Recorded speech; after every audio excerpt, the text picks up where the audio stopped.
Hello बच्चों, आज के लेक्चर में हम बात करेंगे एक्सरसाइज 13.1 का फिफ्थ क्वेश्चन के बारे में बात करेंगे स्टूडेंट। तो यहाँ पे देखो दे रखा है hemispherical depression is cut out from one face of the cubical wooden block.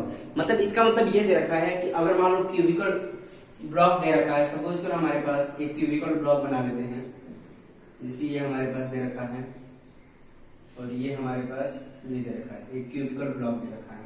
ठीक है, तो ये जैसे अब मान लो यहाँ पर क्यूब दे रखा है, सपोज करो ये हमारे पास क्यूब था। ठीक है, क्यूब में से हम एक हेमीस्फेरिकल कट करके बाहर निकाले। जैसे हमारे पास ये क्यूब है, इसमें से एक हेमीस्फीयर को कट किया गया, उसको बाहर निकाला जा रहा है। तो ऐसी सिचुएशन बनेगी स्टूडेंट, देखो तो हेमीस्फेरिकल को कट करके बाहर निकाला जा रहा है, तो ऐसी सिचुएशन बनेगी। ठीक है, ये ठीक है, इसको कट करके बाहर निकाला जा रहा है। ठीक है, मतलब ये पोर्शन कट करके बाहर निकाला जा रहा है। क्लियर है? आई थिंक सब बच्चों को समझ में आ गया। आपका मतलब अगर मान लो ऐसे क्यूब शेप का होगा, आप प्रैक्टिकली रियलाइज करिएगा स्टूडेंट कि अगर मान लो ये क्यूब है, इसमें से एक पोर्शन हेमीस्फेरिकल वन फेस से बोल रखा है ना, सच दैट डिटरमाइन, देखो ये बोल रखा है depression cut out from the one face of a cubical wooden block. मतलब वन फेस के हिसाब से हमें क्या करना पड़ेगा, एक हेमीस्फेरिकल को कट करके बाहर निकालना पड़ेगा। अब यहाँ पर जो दे रखा है सच दैट डायमीटर क्या दे रखा है, एल दे रखा है। डायमीटर एल का मतलब क्या दे रखा है, जो क्यूब का जो साइड लेंथ है वो क्या दे रखा है, एल दे रखा है। मतलब ये कितना है, ये एल है, ये भी एल होगा क्योंकि क्यूब के लेंथ ब्रेथ एंड हाइट सब इक्वल होता है। ये भी आपका एल है, मतलब डायमीटर एल है, मतलब ये पोर्शन भी क्या है, एल है। क्लियर है? मतलब जो हेमीस्फीयर होगा उसका क्या होगा, डायमीटर क्या होगा, एल होगा। इतनी बात समझ में आ रही स्टूडेंट? ये रखा L, hemisphere is equal to the edge of the cube. Determine the surface area of the remaining solid. मतलब हमें रिमेनिंग सॉलिड का सरफेस एरिया बताना है। तो देखो स्टूडेंट कैसे सॉल्व करेंगे, तो यहां पर हो जाएगा। ठीक है, तो surface area of the remaining solid, surface area of the remaining solid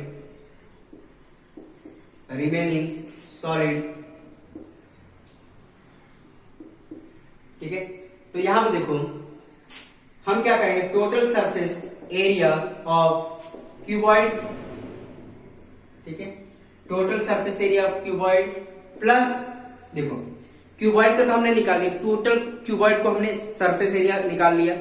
अब क्या काम करेंगे, curve surface area of hemisphere, क्योंकि ये तो पोर्शन खाली हो चुका है तो उसको भी तो पेंट करना होगा। जैसे मान लो इसके अंदर हेमीस्फीयर बनाया, सपोज करो यहां पर ध्यान दीजिए कि मैंने सबको पेंट किया, सबको पेंट कर दिया, इतनी बात। अब क्या काम करेंगे, ऊपर वाला पोर्शन पेंट तो बट जो हेमीस्फीयर इससे कट करके बाहर निकाला, तो उस हेमीस्फीयर का कर्व सरफेस एरिया भी तो पेंट करना पड़ेगा हमें, मतलब ये वाला पोर्शन भी तो पेंट करना पड़ेगा स्टूडेंट। क्लियर है? आई थिंक सब बच्चों को समझ में आ गया।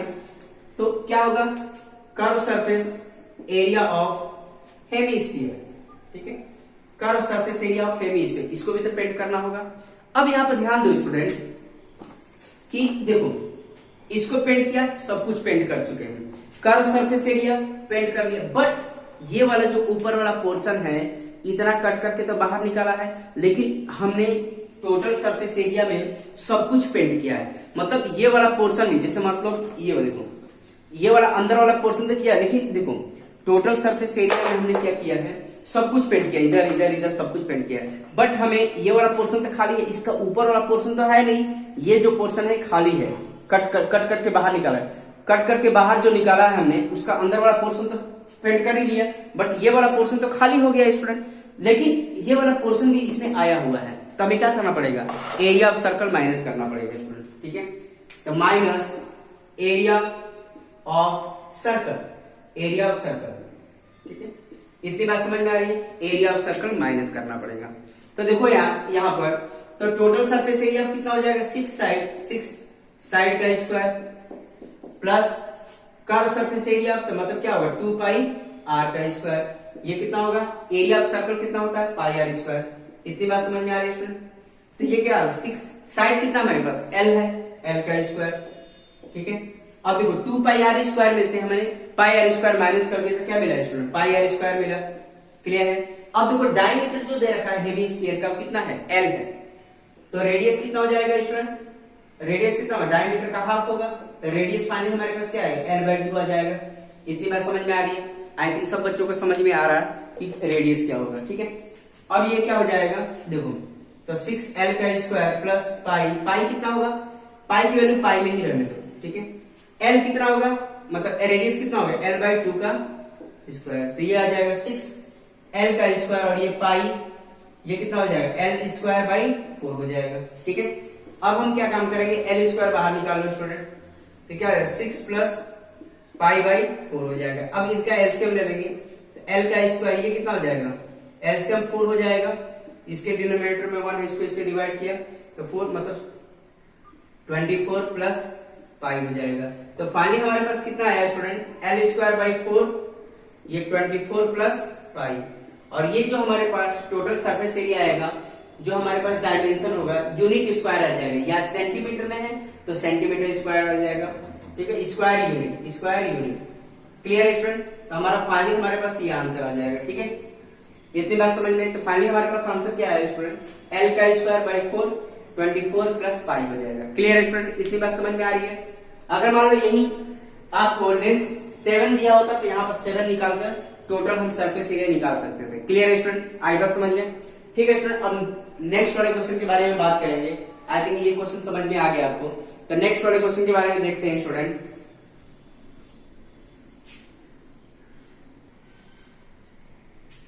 तो देखो बच्चों, ये हमारा 6 क्वेश्चन है। ये दे रखा है a medicine capsule is in the shape of cylinder with the 2 hemispherical stuck to each of its end, ठीक है। The length of the entire capsule is 14 mm है and diameter of the capsule 5 mm, then find the surface area. तो देखो student, पहले हम capsule बनाते हैं।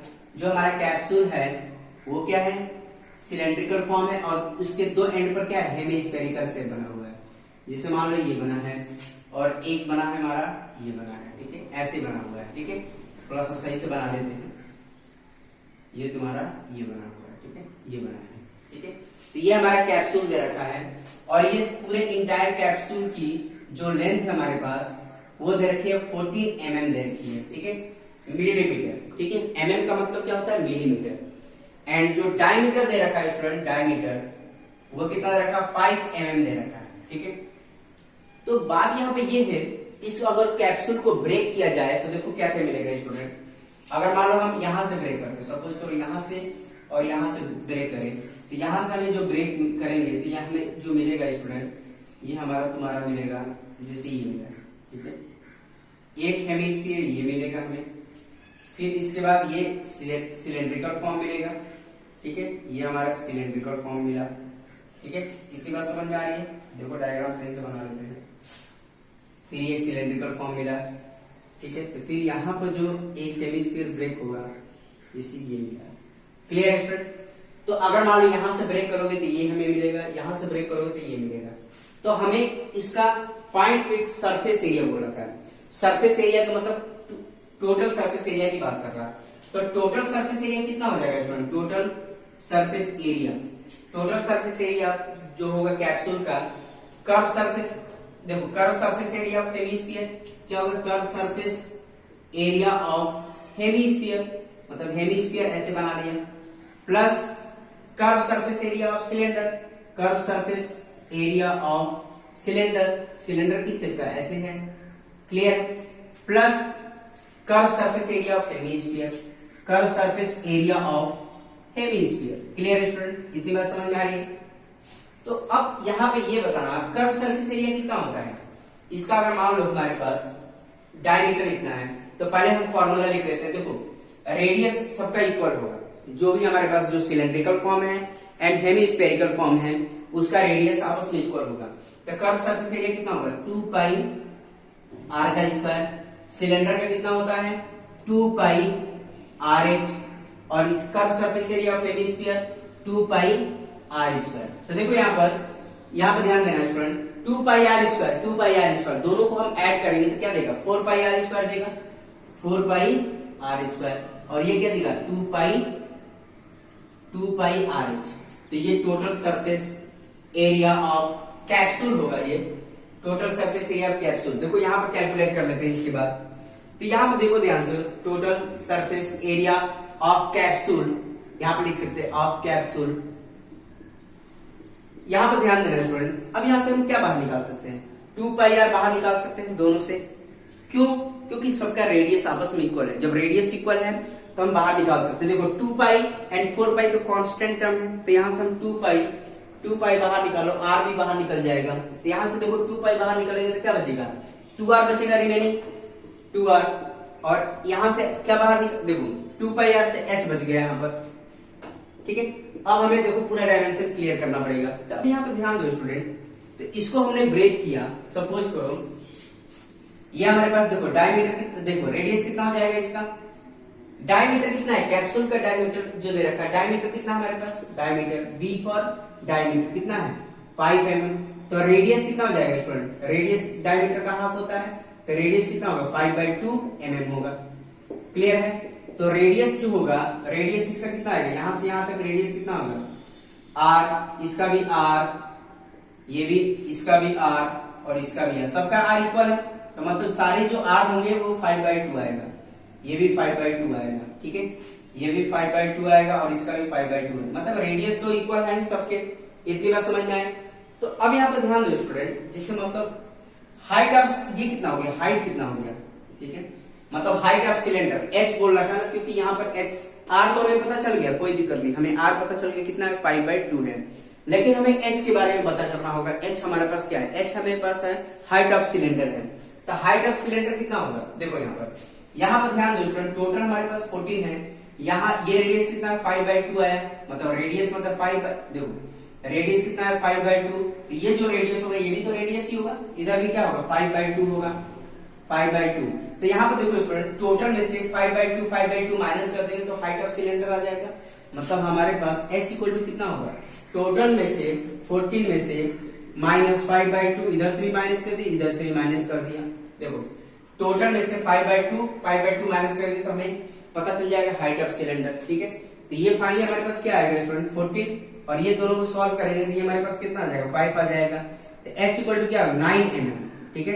तो हाइट ऑफ सिलेंडर जो हमारा दे रहा है वो कितना दे रखा है 9 mm दे रखा है स्टूडेंट। क्लियर है? आई थिंक सब बच्चों को समझ में आ रहा है कैसे सब कैलकुलेट किए हैं।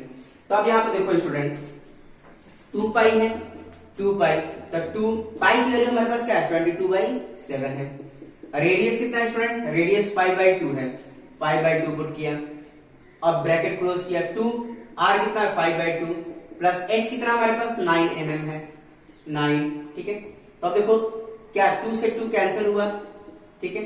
अब ये क्या 22 इंटू 5 डिवाइड बाई 7, अब ये कितना होगा 2 से 2 कैंसिल, ठीक है। 5 प्लस 9 कितना होगा स्टूडेंट 14 होगा, तो 14 आ गया। अब देखो ये कितना है 2 टाइम, ये कितना आ जाएगा स्टूडेंट, ये आ जाएगा तुम्हारा ये 44 इंटू 5, ठीक है।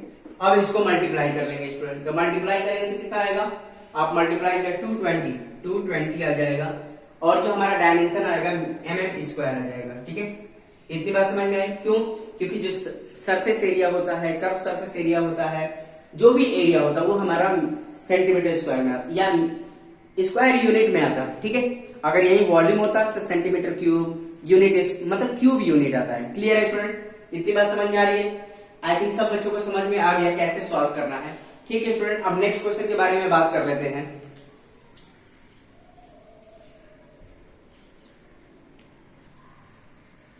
तो देखो बच्चों, ये आपका 7th क्वेश्चन है। ये देखो, a tent is in the shape of cylinder surmounted by the conical top, मतलब एक सिलेंडर है उसके ऊपर क्या है कोनिकल टॉप है। If the height and diameter of the cylinder cylindrical part is 2.1, तो देखो पहले डायग्राम बनाते हैं स्टूडेंट। ये दे रखा है, एक हमारे पास सिलेंडर दे रखा है, सिलेंड्रिकल पार्ट दे रखा है, ठीक है। और इसकी हाइट कितनी है हमारे पास, इसकी हाइट हमारे पास 2.1, मतलब ये जो हाइट दे रखा है ये 2.1 मीटर दे रखा है, ठीक है। एंड जो डायमीटर दे रखा है, डायमीटर देखो, हाइट हमारे पास 2.1 हो गया एंड डायमीटर हमारे पास 4 मीटर दे रखा है, 4 मीटर दे रखा है, ठीक है। और जो कोनिकल टॉप है, कोनिकल क्या है सरमाउंटेड ऑन दिस वन, तो सरमाउंटेड है मतलब इसी के ऊपर है, ठीक है, तो ये कोनिकल टॉप है। अब यहाँ पे दे रखा है 4 metre and the slant height of the top is 2.8 metre. मतलब ये तो हाइट हो गया, रेडियस हो गया, तो स्लांट हाइट मतलब ये हो गया तुम्हारा 2.8 मीटर दे रखा है। मतलब जो कोनिकल टॉप है उसका जो स्लांट हाइट दे रखा है, मतलब एल जो दे रखा है वो कितना दे रखा है आपको 2.8 मीटर दे रखा है। Find the area of canvas use for making the tent. मतलब हमें, मतलब जिस, मान लो कैनवास का मतलब जो जिस मटेरियल से, जिस कपड़े से इसको बनाया जा रहा है उसका टोटल एरिया बताना है। तो हमें क्या यूज करना पड़ेगा स्टूडेंट, हमें यूज करना पड़ेगा टोटल सरफेस एरिया। टोटल हमें जितना कितना लग रहा है इसमें हमें टोटल बताना पड़ेगा। ठीक है, तो क्या बोल रखा है, find the area of canvas use for making the tent and also find the cost of canvas to tent at the rate of per metre square. तो देखो पहले हमें टोटल सरफेस एरिया बताना पड़ेगा स्टूडेंट। तो देखो टोटल सरफेस एरिया कितना हो जाएगा, टोटल सरफेस एरिया, तो उसके लिए पहले हमें सारे डायमेंशन निकालना पड़ेगा। तो यहाँ पे मैं कर रहा हूं, इसके बाद कुछ कैलकुलेट भी करना होगा, यहाँ पे करूंगा। तो देखो टोटल सरफेस एरिया कितना होगा, टोटल सरफेस एरिया, ठीक है, find the area of canvas, या टोटल सरफेस एरिया, या यहां पर लिख सकते हो द एरिया ऑफ कैनवास। ठीक है, द एरिया ऑफ द,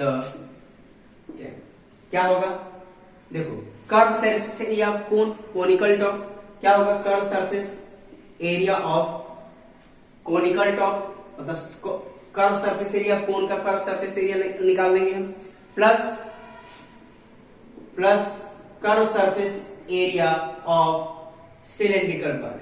ठीक है, आईएमएस में कितना कैनवास यूज हो रहा है हमें पता चल जाएगा, क्योंकि जो भी कपड़ा है वो लग रहा है, कैनवास लग रहा है, वो कहां पे लग रहा है, कर्व सरफेस में ही लग रहा है। ठीक है, हम तो फ्लोर पर तो बिछा नहीं रहे, एक तो कोन के पार्ट में लग रहा और सिलेंडर के कर्व सरफेस में लग रहा।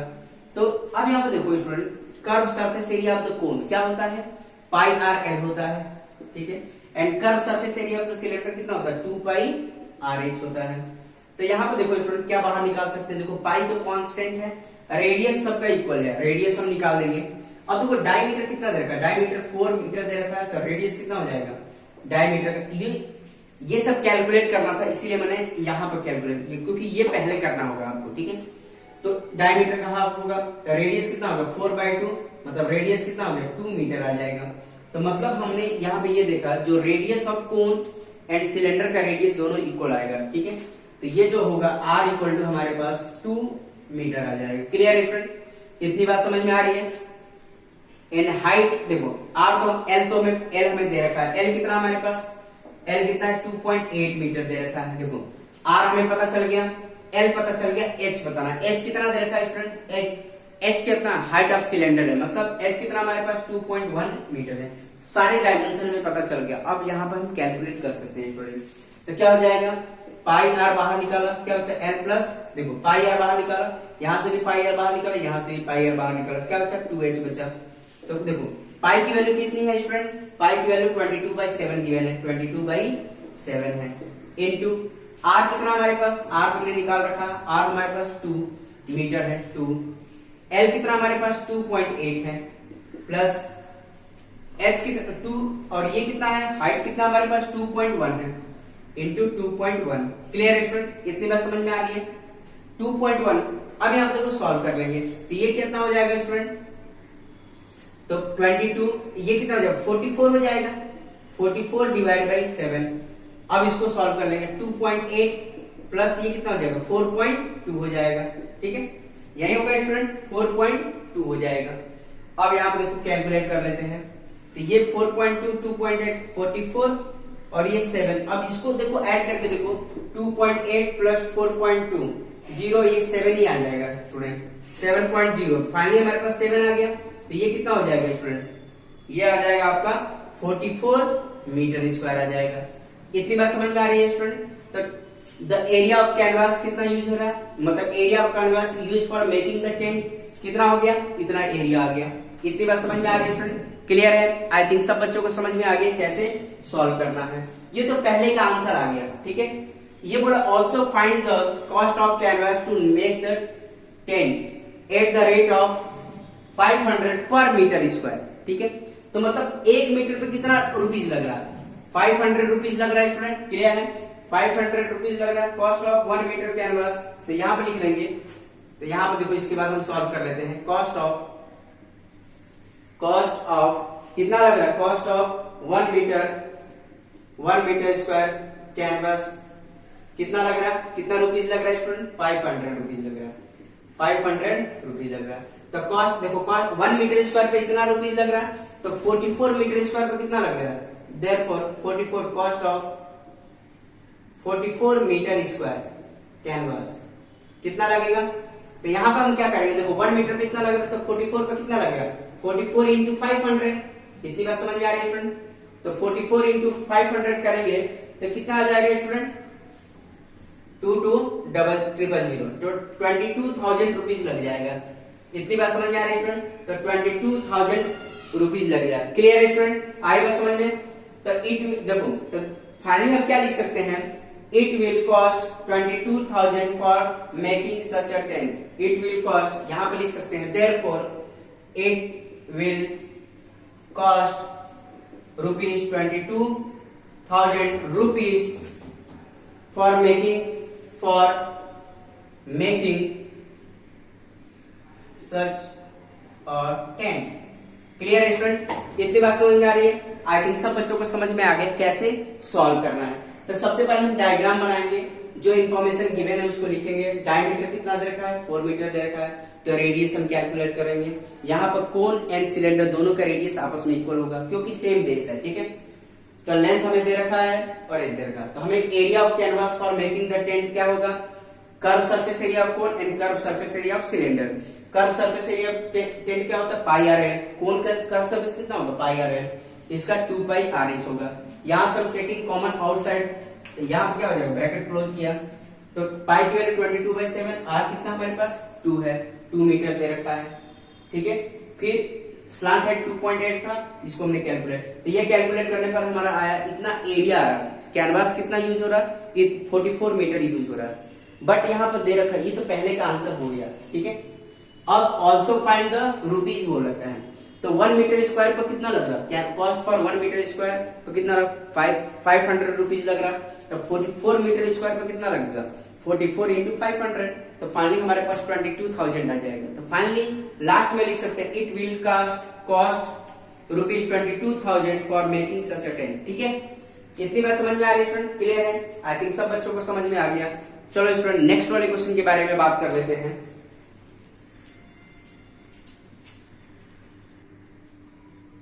तो देखो बच्चों, ये आपका 8th क्वेश्चन है। ये दे रखा है यहाँ पर, from a solid cylinder whose height कितना दे रखा है, 2.4 सेंटीमीटर एंड डायमीटर कितना दे रखा है, 1.4 दे रखा है centimetre, of a conical cavity the same height and same diameter is होलोड out. इसका मतलब ये है स्टूडेंट, अगर मान लो हमारे पास सॉलिड हॉलो सिलेंडर, मतलब सॉलिड सिलेंडर है, ठीक है। सपोज करो सॉलिड सिलेंडर है, तो यहाँ पर जिसे सॉलिड सिलेंडर सपोज करो ये हमारे पास है, ठीक है। ये हमारे पास सॉलिड सिलेंडर है, ठीक है। अब यहाँ पर देखो conical cavity of same height and same diameter होलोड out, मतलब यहाँ पर सपोज करो हमारे पास सॉलिड सिलेंडर है, इसमें से हमें क्या करना पड़ेगा, जैसे मान लो ये हमारे पास जो सिलेंडर है, सिलेंड्रिकल फॉर्म है, वो पूरा सॉलिड है। इसमें से हमें एक कोन कट करके बाहर निकालना है, जो कोन कट करके हमें इसमें से बाहर निकालना है। Then find the surface area, ठीक है। तो क्या होगा, total surface area, curve surface area of cylinder plus surface area of this one plus cone, जो अंदर कोन बन रखा है, क्योंकि कोन को हम बाहर निकाल रहे हैं, सॉलिड सिलेंडर से हम कोन को कट करके बाहर निकाल रहे थे। इसका मतलब क्या होगा, इसके अंदर कोन का surface area, curve surface area of cone. इतनी बात समझ में आ रही है स्टूडेंट, क्लियर है। तो ये सिचुएशंस बन रही है इस क्वेश्चन में। तो यहाँ पर देखो हॉलोड आउट, मतलब जो यहाँ पर हॉलोड आउट होगा, मतलब ये हमारे पास इसका जो ये, ठीक है, ऐसी सिचुएशन बन रही है। मतलब ये कोन, जिसे मतलब ये हमारे पास था, ये पूरा सॉलिड है, ये पूरा सॉलिड शेप का है और ये भी पूरा सॉलिड शेप का है। तो हमें जो सॉलिड रिमेनिंग सॉलिड बचा है उसका हमें आपका सरफेस एरिया बताना है, ठीक है। Find the total surface area of the remaining solid in nearest centimetre square. I think सब बच्चों को समझ में आ गया मैं बोलना क्या चाह रहा हूं। तो यहाँ पे देखो दोनों की हाइट इक्वल है, तो यहाँ पे देखो student from the solid cylinder height is कितना दे रखा है 2.4, मतलब हाइट कितना दे रखा है 2.4 सेंटीमीटर दे रखा है। एंड डायमीटर कितना दे रखा है स्टूडेंट, डायमीटर आपका ये पूरा टोटल दे रखा है, डायमीटर हमारे पास 1.4 सेंटीमीटर दे रखा है। ठीक है, जितनी बात समझ में conical cavity same find the, देखो अब यहाँ पे देखो डायमीटर दे रखा है, तो डायमीटर इक्वल टू कितना है 1.4 सेंटीमीटर, तो रेडियस कितना हो जाएगा डायमीटर का हाफ, तो फाइनली हमारे पास 1.4/2 मतलब पॉइंट, ये पॉइंट कितना हो जाएगा स्टूडेंट 7 हो जाएगा। ठीक है, इतनी बात समझ में 0.7, तो रेडियस फाइनली कितना आ गया 0.7 सेंटीमीटर। क्लियर है स्टूडेंट, इतनी बात समझ में, तो रेडियस कितना हो गया 0.7 सेंटीमीटर हो गया। क्लियर है स्टूडेंट, और हाइट हमारे पास देखो, तो ये तो हो गया हमारे पास रेडियस। तो अब यहाँ पे देखो स्टूडेंट हमें जरूरत किसकी किसकी पड़ेगी वो भी देख लो। तो हमें देखो टोटल सरफेस एरिया, देखो the total surface area of the remaining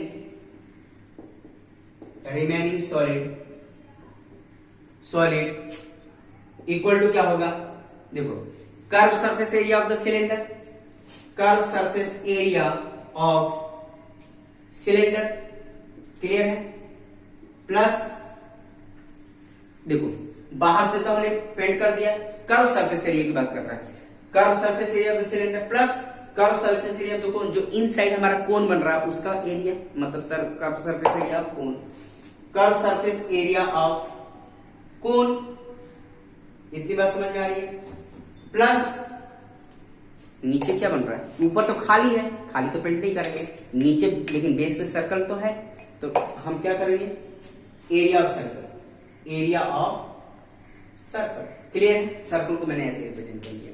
तो यहाँ पे देखो curve surface area of cylinder कितना होता है स्टूडेंट 2πr/h होता है, curve surface area of cone कितना होता है πr/l होता है, प्लस इसका कितना होगा πr² होगा।